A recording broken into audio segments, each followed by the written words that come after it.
Yeah, you can make money by being in China, but you can also make money not selling there. Like, you don't need to test on animals in order to be a successful brand. Okay, so what's the conclusion? Is CoverGirl considered cruelty-free by Logical Harmony? Hey everyone, I'm Tashina from Logical Harmony. Welcome back to this series on cruelty-free brands. This is the second video in our series about CoverGirl, and I'm really excited. Thank you so much to everyone that watched the first video. We'll make sure to link that down below. Recently, CoverGirl announced that they were going cruelty-free, that they were cruelty-free, and so we wanted to see, like, is this too good to be true and what's going on, so that we could give you guys a good answer. So I know a lot of you guys have been very, very much waiting for this video. We appreciate you joining us. Hopefully this helps you.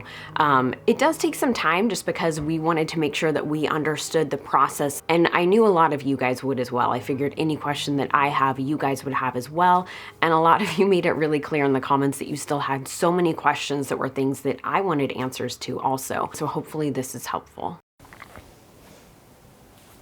It's almost 5:30 a.m. and we're about to get on a call with someone from CoverGirl's parent company, Cody, and people from Cruelty-Free International.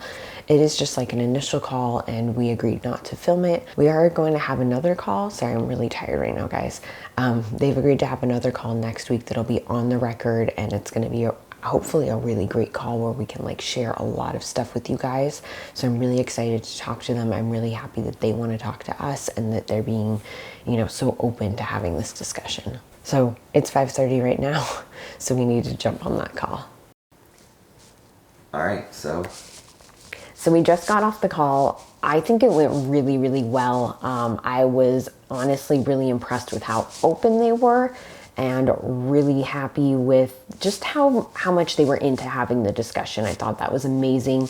When we've had these calls with other brands, sometimes there's a lot of hesitancy on their end, and it just feels like they're not wanting to have a discussion. And I felt like CoverGirl really, truly wanted to have a discussion, and so did Cruelty-Free International, and really talk about, you know, how we're aligned and what this means in the big picture, and what this means as far as the story of CoverGirl going cruelty-free. And I'm really impressed with how they handled the call. I felt like it was really great.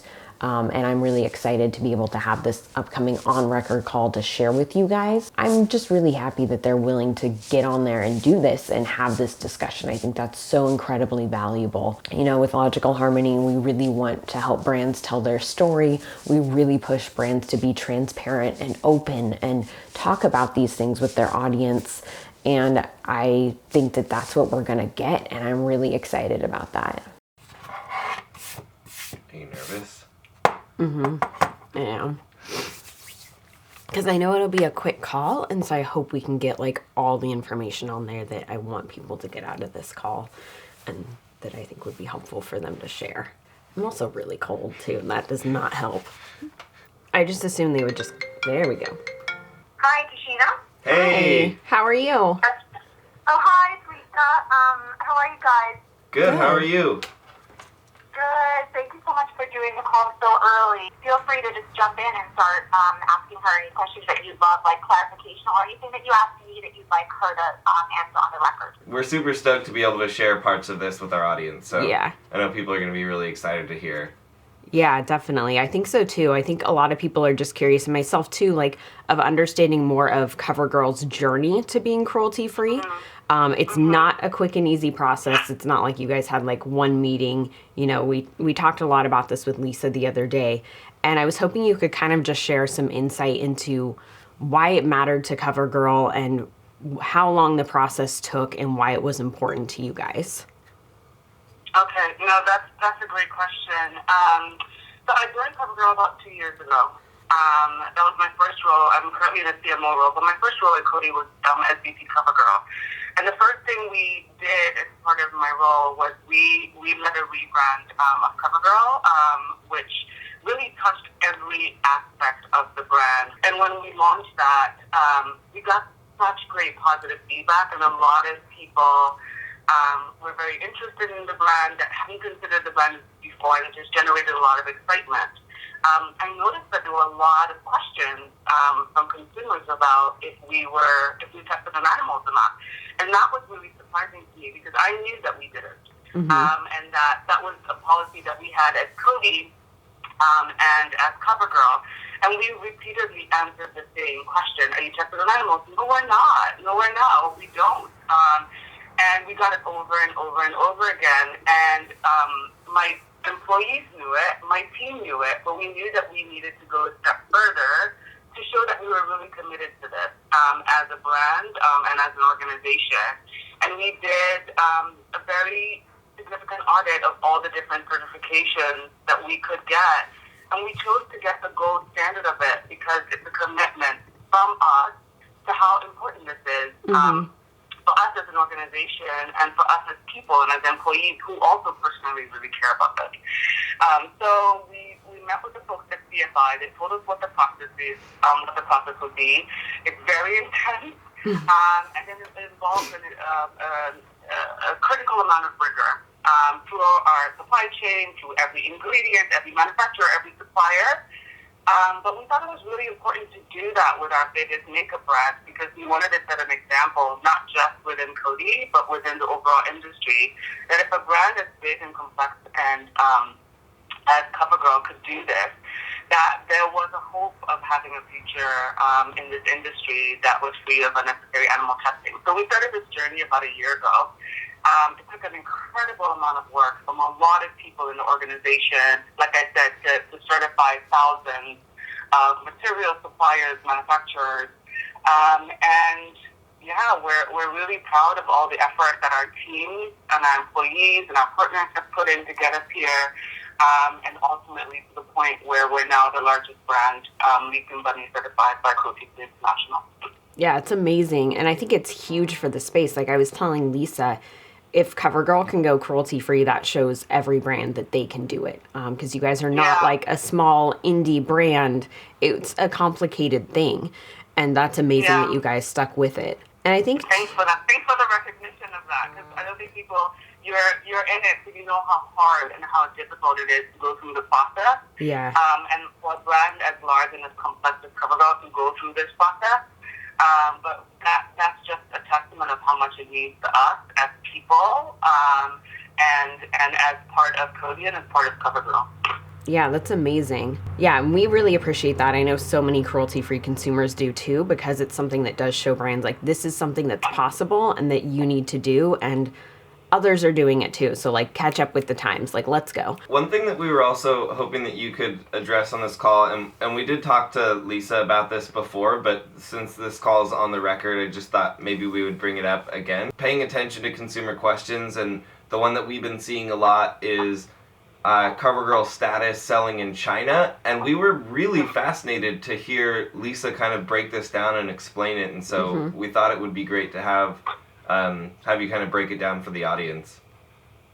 Yeah, no, that's a good question, and that was a really hard decision for us, and that decision really comes down to the whole, profit versus ethics, and I think we debated it quite a bit internally because we know that to get the CFI certification, and we chose the CFI certification, which is the gold standard, means that you don't sell in China. And that was a decision that I made, that we made, that our products are not sold in China. And that's because we also don't want to sell in places where it's required by law. So even if we don't test, and our manufacturers don't test, and our ingredient suppliers don't test, we also don't want to be sold in countries where it's required by law, and so we made the decision not to expand into China as a result of that. And we're hoping that with our scale, that we can actually work with the Chinese authorities to find alternatives to testing, so that if Chinese consumers want it in the future, they can. But we want to do it under an environment that is safe for animals as well. So that's something that we're partnering with CFI to do. We just made their national certification, so we're early in the journey. But that's our hope, is that we'll work with CFI and the Chinese government to hopefully have a future where unnecessary animal testing is gone. That would be awesome. Yeah, it'd be amazing. I know that when CoverGirl was owned by Procter & Gamble, they had announced CoverGirl was going to enter China. And Lisa had said that when CoverGirl was acquired by Coty, they were no longer in China. I think if you can speak to that a little bit, that would be helpful for people too, because I think a lot of people still think CoverGirl is owned by Procter & Gamble. They don't realize you guys are a new company. Yeah. So I joined CoverGirl when the acquisition happened. So I joined on Founders Day, October 3rd. So actually was never part of CoverGirl when it was part of P&G. And so my experience with CoverGirl is at coding. And I knew that there were registrations in China because the ambition of P&G was to expand CoverGirl in China. And that's why when I made the call that I made, which was that we would not expand into China, that's the call that I was talking about, because we had the option of following through on that ambition or deciding to go this route and halting that ambition until we were able to work with the Chinese government to change the practices there.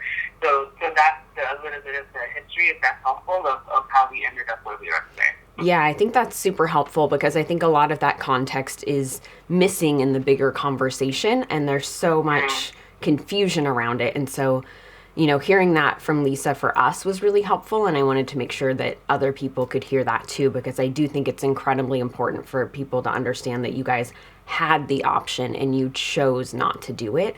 I think that's really powerful. And the fact too that when you guys acquired CoverGirl, they were not currently in China. So I think that's important to clarify also. It was a call of, we have these registrations, do you want to expand or do you want to hold off? And we made the decision to hold off. Yeah, that's amazing. Which I can say the cruelty-free community really, really appreciates that. And I think, and it means a lot to us as well. So I was kind of hoping too that you could speak to the future of vegan products. Like, I know that currently, my understanding is it's not clear what products are vegan. Are you guys working on creating a list of the vegan options that would be available? Yes. So, we already have a number of our products. We're doing a final kind of due diligence, because that's another question that has that we've received from folks. And I love this kind of two-way dialogue that we're having with the people who use our brands as well as considering the brand. And we're happy to provide that. I mean, I'm wearing Melting Pot Mask right now on my lips, and I know that's an example of one that is vegan. So the team's pulling together the full list across all the different products, because this is of interest to us and of interest to our consumers. We want to answer it as quickly as possible. But we have over 1,000 SKUs. I don't know if you know this, but we have over 1,000 SKUs on CoverGirl. Yeah. And that's part of the complexity of a brand this big doing this. So we're literally combing through the formulations of all of our SKUs so we can give you a comprehensive list, so that people know, like within our portfolio, what they can feel comfortable buying if that's if vegan is something that they're interested in and they want to be a part of. That's amazing, though. And as someone who uses vegan products, I really appreciate you guys going to that effort. I know, again, that's not an easy level, because it's like every shade of every product has to be checked. Exactly. Yeah. Exactly. But I really appreciate it. I'm really excited to see the list. I think it's going to be amazing for people to have like another cruelty-free drugstore option with like a big shade range and things like that available. Yeah. I think that's going to be huge. That was such an important. Thank you so much for mentioning that. That was such an important part. First of all, folks on the team feeling really important about this, whether it's vegan or cruelty-free. But then the second piece of it is one of the things, and I don't know if you know this, but in 1961, when our founder created CoverGirl, he created it because he wanted the makeup of CoverGirl to be available to every girl.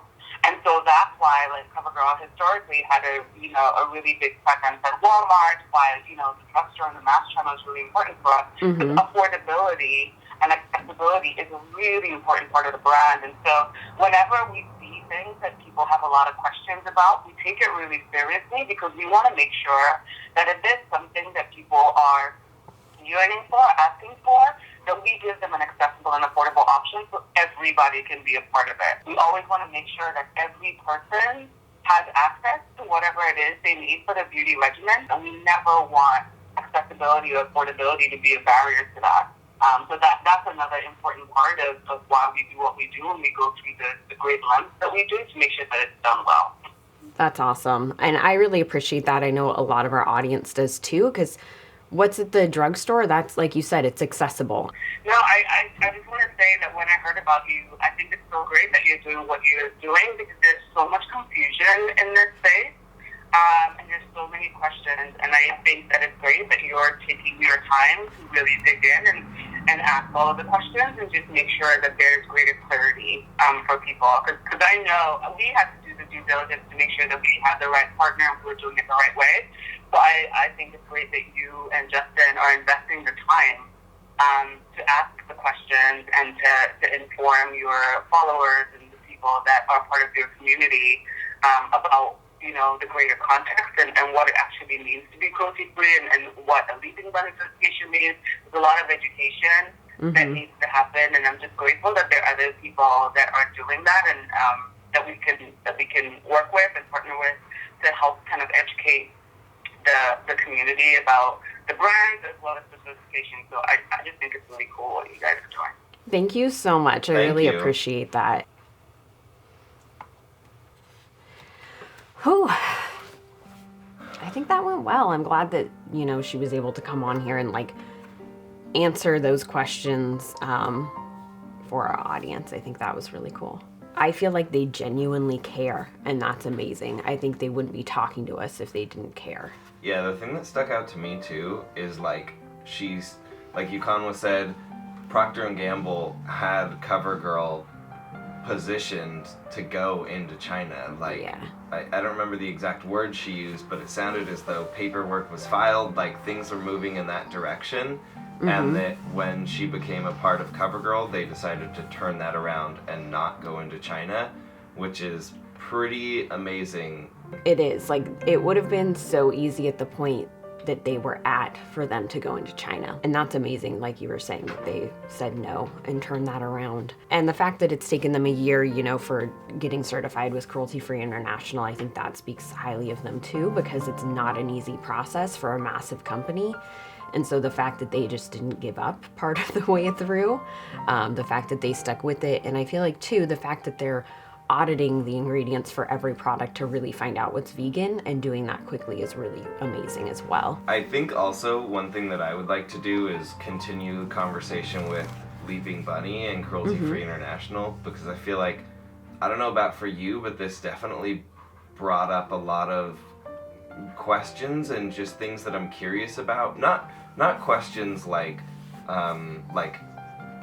that I'm questioning Cruelty-Free International or Leaping Bunny, but questions like I'm fascinated by what they do and how they do it, and I feel like our audience is going to have a lot of questions for Cruelty-Free International and Leaping Bunny as well, so I think that might be kind of cool to dive into as well. Yeah, I think so too. I think we can definitely reach out to Michelle and kind of get that conversation going, because it sounds like she really wanted to have an open dialogue with us continuing, and that was really cool of her. Definitely. But yeah, I agree. I think it'll be really cool to figure out like what this all means for the space and how to keep it moving forward. Okay, so what's the conclusion? Is CoverGirl considered cruelty-free by Logical Harmony?